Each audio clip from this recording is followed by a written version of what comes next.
ज्यादा cute family दिखाई गई है, जिसमें एक कपल और उनका एक बेटा टिम होता है। वो सब अपनी लाइफ में काफी ज्यादा खुश होते हैं। टिम बहुत ही लाडला बच्चा होता है और उसे ये चीज बहुत अच्छी लगती थी कि उसके पेरेंट्स उसे बहुत प्यार करते थे। वो ये प्यार कभी भी शेयर होने नहीं दे सकता था। उसकी अपनी एक इमेजिनरी दुनिया थी, जिसमें वो डिफरेंट कैरेक्टर्स के साथ खेलता और कार्टून्स भी बनाता रहता। वो सबसे खुश बच्चा था। यहाँ से सीन जाता है आसमान पर, बेसिकली हेवन के अंदर, जहाँ पर बेबीज को बनाने के बाद उन्हें तैयार किया जा रहा होता है, उन्हें पाउडर लगाया जा रहा होता है, उन्हें कपड़े पहनाए जा रहे होते हैं। वो सब बेबीज बहुत इनोसेंट होते हैं, लेकिन उनमें से कुछ बेबीज ऐसे होते हैं जो बहुत ही ज्यादा क्लेवर होते हैं, बहुत ही ज्यादा इंटेलिजेंट। और उनका माइंड बेबीज जैसा नहीं बल्कि बड़े बच्चों जैसा होता है। वो जानते हैं कि चीजों को किस तरह से मैनेज करना है। तो ऐसे बेबीज को अलग कैटेगरी में भेज दिया जाता है और उन्हें 3 पीस सूट पहनाया जाता है, जो कि ब्लैक कलर का होता है, जैसे किसी बॉस का हो या किसी वर्किंग मैन का। उनको घड़ी भी पहनाई जाती है और साथ एक ब्रीफ केस भी दिया जाता है।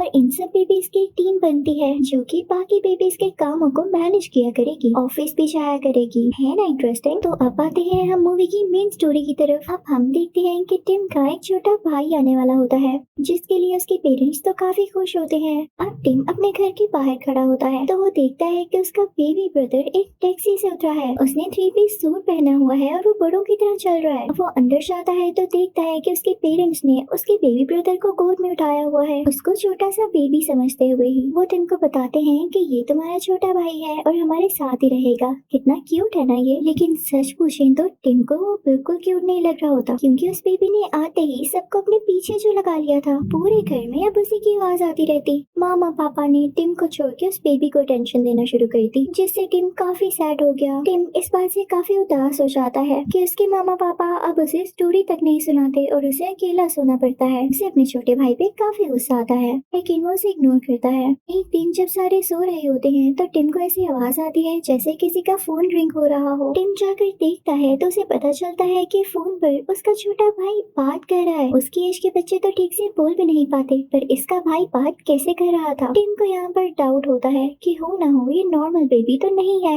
इसकी ड्रेसिंग भी ऐसी है जैसे कोई बॉस बेबी हो। टिम उसके पास जाता है और कहता है तुम कौन हो, कहाँ से आए हो, तुमने मेरे घर में मेरी जगह ले ली है। तो बॉस बेबी कहता है अरे बच्चे, ये तुम्हारे बस की बात नहीं समझना। मैं यहाँ पर एक सीक्रेट मिशन पर आया हूँ। ये लो कुछ पैसे रखो और अपना मुंह बंद रखना। बॉस बेबी टिम की तरफ कुछ पैसे उछालता है और टिम हैरान रह जाता है कि आखिर आया कहाँ से और ये किस मिशन की बात कर रहा है। टिम फौरन से उस बॉस बेबी के पास जाता है और कहता है कि मैं तुम्हारी रियलिटी मामा पापा को बता कर रहूंगा, तुम एक नॉर्मल बेबी नहीं हो। तो बॉस बेबी कहता है हाँ हाँ जाओ, उनको पता है कि मैं तुम्हें तंग करता हूँ और तुम मुझसे चिढ़ते हो, वो तुम्हारी बात पर यकीन क्यों करेंगे। वो तो यही समझेंगे कि तुम मुझसे जेलस होकर कह रहे हो, पर जो भी कर लो वो प्यार तो मुझसे करेंगे। टिम को बहुत गुस्सा आता है और वो कहता है तुम बहुत बुरे हो, मैं एक दिन ये सीक्रेट सबको बताऊंगा। लेकिन बात तो बॉस बेबी की वाकई ठीक थी कि टिम की ऐसी बात पर उसके पेरेंट्स यकीन कैसे करते। तो इस सब के लिए टिम को कुछ प्रूफ इकट्ठे करने थे, इसलिए वो उस जगह एक माइक छुपा देता है जहाँ पर बॉस बेबी होता था। साथ ही साथ स्पाई क्लासेस भी बनाता है। अब वो नोट करता है कि बॉस बेबी एक मीटिंग रखता है जिसमें वो बाकी बेबीज को बुलाता है। बाकी सारे समझ रहे होते हैं कि बेबीज अब इसमें खेल रहे हैं, लेकिन उनको क्या पता था कि ये कहानी ही कोई और है। अब ये बात बॉस बेबी को भी पता चल जाती है कि उसका भाई उसकी आवाज रिकॉर्ड करने की कोशिश कर रहा है। तो वो वहाँ से हटकर दूसरी जगह पर आ जाता है और बाकी बेबीज से कहता है शोर मचाओ ताकि मेरा भाई कुछ सुन न सके। अब बेबीज ऐसा ही करने लगते हैं तो टिम को ठीक से आवाज नहीं आ पाती। बॉस बेबी अपनी मीटिंग शुरू करता है, जिसमें वो बाकी बेबीज को प्रोजेक्टर के थ्रू स्लाइड्स चलाकर बता रहा होता है कि ये देखें ये है डॉग्स यानी पपीज, इन्होंने हमारी जगह ले ली है। इंसान अब इनको ज्यादा प्यार करते हैं जबकि उनको बेबीज को प्यार करना चाहिए। हमें ये चीज रोकनी होगी कि पेरेंट्स किसी भी डॉग या पपी को घर में लेकर आए, बल्कि उन्हें बेबीज को टाइम देना चाहिए। बॉस बेबी बताता है कि एक पपी कंपनी है, हमें उसको जाकर रोकना होगा। अब ये सारी बातें टिम एक वीडियो रिकॉर्डर में रिकॉर्ड कर लेता है। जब उसकी टेप तैयार होती है तो टिम काफी खुश होता है और खुशी खुशी जाकर अपने पेरेंट्स को दिखाने वाला होता है, लेकिन सारे बेबीज उसे रोक लेते हैं। भागते भागते वो सब ग्राउंड में पहुंच जाते हैं। टिम आगे आगे होता है उसके हाथ में वो टेप होती है। उसके पीछे सारे बेबीज होते हैं जिन्हें देखकर टिम के पेरेंट्स काफी खुश हो रहे होते हैं कि चलो शुक्र है हमारे बच्चे आप इसमें खेल रहे हैं। टेप का पीछा करते करते बॉस बेबी गिरने लगता है, लेकिन उससे पहले ही वो टेप गिर जाती है और वो टूट जाती है। यानी अब टिम उस बॉस बेबी के अगेंस्ट कोई प्रूफ नहीं दे सकता था। तभी वहाँ पर टिम के पेरेंट्स आते हैं, वो बेबी को उठा लेते हैं और इस वजह से टिम को काफी डांट पड़ती है कि तुम्हें जरा ख्याल नहीं कि तुम्हारा बेबी ब्रदर कितना छोटा है, तुम उसका ख्याल तक नहीं रखते हो बल्कि उससे लड़ते रहते हो। ये आइंदा के बाद तुम बाहर खेलने नहीं जाओगे। और यहाँ पर बॉस बेबी काफी मासूम बन जाता है। अब टिम अपने रूम में ही रहने लगा था। उसको ऐसे लगता था जैसे वो किसी जेल में कैद है और वहाँ पर वो बस अपने दिन काट रहा है। वो काफी अकेला फील करता था। फिर से वो अपनी इमेजिनेशन में एक टॉय से बातें करने लगता है। भी वहाँ पर वो बॉस बेबी आ जाता है। वो टिम की ट्रेन पर बैठकर पूरे रूम में घूमने लगता है और टिम से कहता है, यार मुझे तुम्हारे लिए काफी बुरा लग रहा है, लेकिन देखो अगर तुम मुझे तंग न करते तो ये भी ना होता। तो टिम कहता है, मुझे समझ नहीं आ रही तुम कौन हो। तो बॉस बेबी कहता है, समझना चाहते हो तुम, तो आओ मैं तुम्हें इस जगह ले चलता हूँ जहाँ से मैं आया हूँ। वो दोनों खुद को इनविजिबल करते हैं क्योंकि वो लोग वहाँ पर पहुँच चुके होते हैं और ये लोग नहीं चाहते थे कि कोई इनको एक साथ देखे वरना बॉस बेबी को डांट पड़ती। बॉस बेबी बताता है कि ये यहाँ की मैनेजमेंट है और ये सारे बेबीज नॉर्मल नहीं बल्कि बहुत ही ज्यादा इंटेलिजेंट और क्लेवर है। तो टिम कहता है कि अच्छा इनमें तुम्हारा काम क्या है। तो बॉस बेबी कहता है कि मुझे दुनिया पर इसलिए भेजा गया ताकि मैं ये पता लगा सकूं कि डॉग्स में ऐसी क्या बात है जो फैमिलीज बेबीज की जगह उन्हें प्यार करती हैं, और अगर मैंने डॉग्स को रिप्लेस कर दिया तो मुझे प्रमोशन मिलेगी, मुझे मेरा पर्सनल ऑफिस मिलेगा जो कि बहुत बड़ा है। वो उसे एक फोटो गैलरी में ले आता है जहाँ पर बाकी बेबीज की पिक्चर्स लगी होती हैं। तो बॉस बेबी उनको बताता है कि इनको भी प्रमोशन मिली, इन लोगों ने भी अपने मिशन कंप्लीट किए थे और इनको भी अपना पर्सनल ऑफिस मिला था। वहाँ पर एक और बॉस बेबी की पिक्चर लगी होती है। टिम कहता है कि ये भी बॉस बेबी है। तो बॉस बेबी कहता है, नहीं नहीं ये तो सब बेबीज की बॉस है और इसीलिए तो मुझे मिशन पर भेजा है, लेकिन अपनी जुबान बंद रखो, ये ना हो कि मैं अपनी जॉब से ही निकाला जाऊँ। टिम कहता है कि अच्छा अगर तुम्हें जॉब से निकाल दिया गया तो क्या होगा। तो बॉस बेबी कहता है, तुम कैसी बातें कर रहे हो, जॉब से निकल जाने का मतलब है नॉर्मल बेबी बन जाना, और मैं पागल नहीं जो ऐसा होने दूं। तुम खुद सोचो टिम, अगर मैं नॉर्मल बेबी बन गया तो मुझे तुम्हारा भाई बनकर रहना होगा, मैं दिन रात तुम्हारे साथ रहूंगा,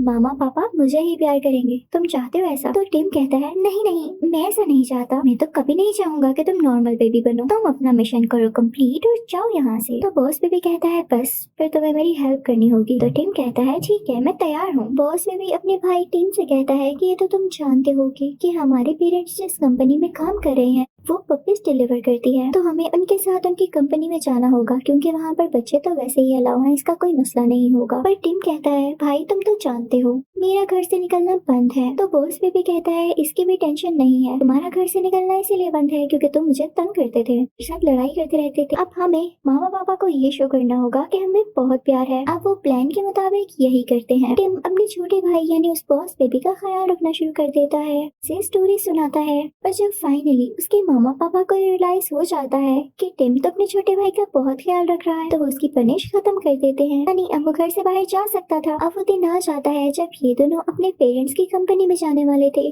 फिर वहाँ पर जाकर इनको एक ऐसी फाइल चुरानी थी जिसमें उनका नया मिशन था कि अब वो किस तरह का पपी बनाएंगे, उसमें कुछ चेंजेस करके। इससे पहले ही ये सब बॉस बेबी रोकेगा। ये लोग वहाँ से होते हुए उस सीक्रेट रूम में आ जाते हैं जहाँ पर वो फाइल थी, लेकिन वो फाइल इनको ट्रैप करने के लिए वहाँ रखी गई थी और जो वहाँ का ऑनर था वो कोई और नहीं बल्कि बॉस बेबी का वही आइडियल बेबी था जिस जैसा बॉस बेबी बनना चाहता था। वो अब बूढ़ा हो चुका था।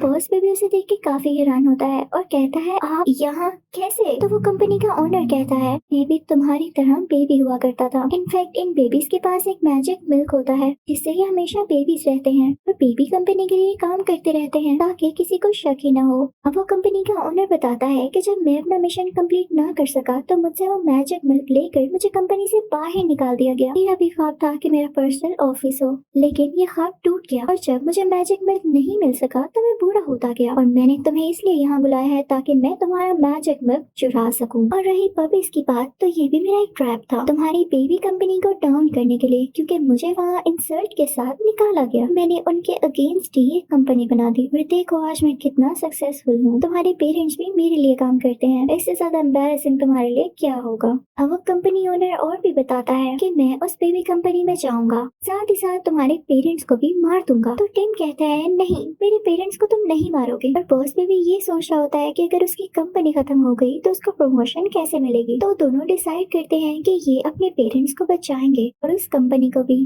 ताकि बॉस बेबी वापस जा सके। ये लोग यहाँ से चले जाते हैं, लेकिन इन पर नजर रखने के लिए उस कंपनी ओनर ने अपने भाई को फीमेल ड्रेसिंग देकर बेबी सीटर बनाकर इनके पास भेज दिया था। लेकिन ये लोग उस पर नकली वॉमिटिंग करते हैं। उसको धोखा देके बाकी बेबीज की हेल्प के साथ वहाँ से बाहर निकल आते हैं। लेकिन अब देर हो रही थी क्योंकि इनके पेरेंट्स वहाँ पर जा रहे थे जहाँ पर कंपनी का ओनर उन्हें भेजकर मारना चाहता था। अब टिम और उसका छोटा भाई साइकिल पर एयरपोर्ट तक जाने की कोशिश करते हैं और बाकी बेबीज उस फेक बेबी सीटर को कंट्रोल कर रहे होते हैं। जैसे ये लोग एयरपोर्ट पहुँचते हैं और अपने पेरेंट्स को आवाज देने वाले होते हैं, तभी वो कंपनी ओनर इन्हें देख लेता है और इनके पेरेंट्स को पुश करते हुए जल्दी से एयरप्लेन में बिठा देता है। टिम काफी इमोशनल और सैड हो जाता है और अपने छोटे भाई पर गुस्सा करके कहता है कि सब तुम्हारी गलती है। तुम्हें किसने कहा था कि हमारी लाइफ में आके हमारी लाइफ खराब करो? काश तुम ना आते और आज मेरे पेरेंट्स जिंदा होते। अब वो कंपनी ओनर उनको ले गया और उनको मार देगा। मैं कैसे बचाऊं उनको? वो अपने छोटे भाई यानी बॉस बेबी से नाराज हो जाता है और कुछ टाइम गुजरने के बाद बॉस बेबी उसे मनाता है और कहता है कि हम मिलके वहाँ पर जाएंगे और मामा पापा को बचाएंगे। और वो दोनों मिलके एयरप्लेन के बाहर जाते हैं और सब लोगों की नजरों से बचते हुए प्लेन के अंदर आ जाते हैं और वहाँ पर कहते हैं कि हम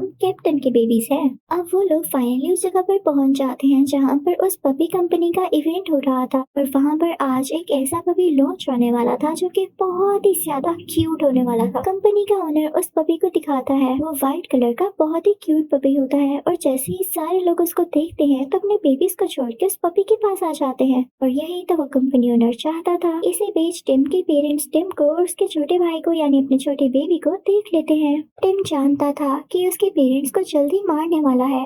ये लोग वहाँ पर पहुँच जाते हैं जहाँ पर एक रॉकेट लॉन्च होने वाला था और उसमें कई ज्यादा पपीज थे। तो ये लोग सोचते हैं कि हम इन पपीज की हेल्प से अपने पेरेंट्स को बचाएंगे, क्योंकि उधर ही एक हार्ट शेप बॉक्स में उसके पेरेंट्स होते हैं और उनको उस कंपनी ओनर ने बंद किया था। अब टिम जल्दी से उस रॉकेट का दरवाजा खोल देता है और सारे पपीज बाहर निकल आते हैं। अब वो बॉक्स उन पपीज के ऊपर आ चुका था। वहाँ पर वो कंपनी ओनर उस मैजिकल दूध के अंदर गिर जाता है और वो अब एक छोटा बच्चा बन चुका था। उसका भाई उसे उठा लेता है और अब बॉस बेबी का मिशन कंप्लीट हो चुका था। उसने उस रॉकेट को रोक लिया था जिसमें पपीज जाने वाले थे, इसलिए वो बहुत खुश होता है और टिम से कहता है कि अब मैं वापस जाऊंगा, देखना मुझे प्रमोशन भी मिल जाएगी। टिम भी काफी खुश होता है कि अब उसका भाई यहाँ से जा रहा है और सारा का सारा प्यार उसे मिलेगा। अब जाने से पहले वो सब थोड़ा सा सैड होते हैं। अब बॉस बेबी उन सबको, अपने छोटे छोटे फ्रेंड्स को और अपने भाई को गुड बाय कह के वहाँ से चला जाता है और उसके जाते ही कुछ छोटे छोटे रोबोट्स आते हैं जो कि उसके पेरेंट्स की मेमोरी इरेज करने लगते हैं कि आपके घर में कभी कोई बेबी आया ही नहीं था। उसके सारे टॉयज, उसकी सारी चीजें वहाँ से ले जाते हैं।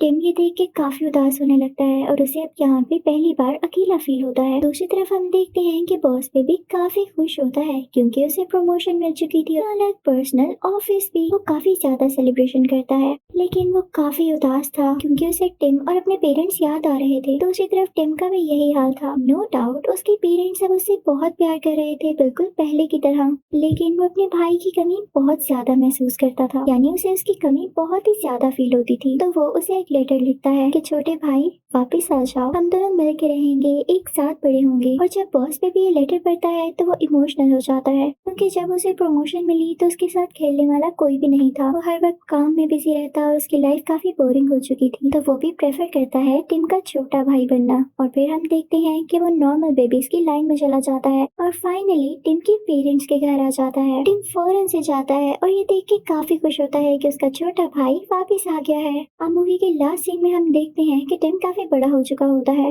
ये जो मूवी हमने देखी वो इसकी स्टोरी अपनी बेटी को सुना रहा होता है। तभी वहाँ पर एक आदमी आता है जिसने 3 पीस सूट पहना होता है। तो टिम अपनी बेटी को बताता है कि ये तुम्हारे अंकल यानी चाचू हैं और ये वही बॉस बेबी होता है। और तभी वहाँ पर एक और बेबी पैदा होता है जो कि उसकी बहना होती है। वो भी नॉर्मल नहीं बल्कि बॉस बेबी होती है। अब न जाने वो क्या क्या करने वाली थी। इसी के साथ ये मूवी यहीं पर एंड होती है। Thank you for watching.